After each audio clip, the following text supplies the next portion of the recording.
Polres Sukoharjo berhasil menangkap pelaku pembunuhan dosen UIN Solo, Wahyudian Silviani, dalam waktu tak cukup dari 24 jam. Pelaku berinisial D adalah tukang bangunan yang bekerja merenovasi rumah korban. Kapolres Sukoharjo AKBP Sigit menceritakan kronologi dari pengakuan pelaku. Sakit hati menjadi motif D menghabisi nyawa Dian. Berawal dari pelaku yang sedang memasang batu bata di rumah tinggal korban bersama 3 rekan kerjanya. Korban saat itu datang untuk meninjau proses pembangunannya.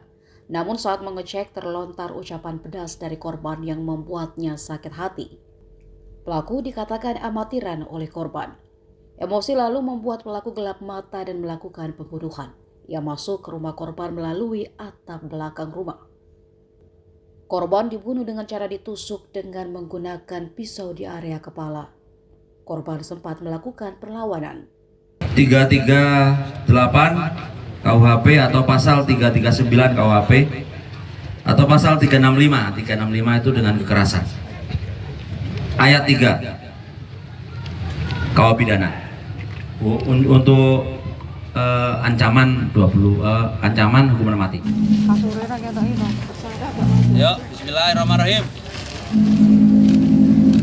Masuknya sampean dari mana, Kang? Lewat pagar, naik ke atap depan, samping, naik ke belakang ada tandon, dari situ masuknya. Nah, itu masuk. Sakit hati dengan korban kenapa? Karena kerjanya jelek, ditolol-tololin, dibego-begoin, ya semacam itulah. Anda dikatain jelek gitu kerjanya? Ya, Terus kenapa kok ingin menguasai hartanya? cuma terlintas di pikiran, pengen ngambil. Sudah direncanakan?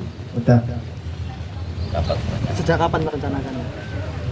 Ya hari Senin, pas ditegur kan hari Senin. Senin pagi. Iya, Senin pagi. Ditegur Senin pagi sampai selesai laut kerja. Setelah itu baru sampean punya pikiran opo? Bunuh. Ingin menghabis. Iya. Dengan apa? Ya baik. Pisau.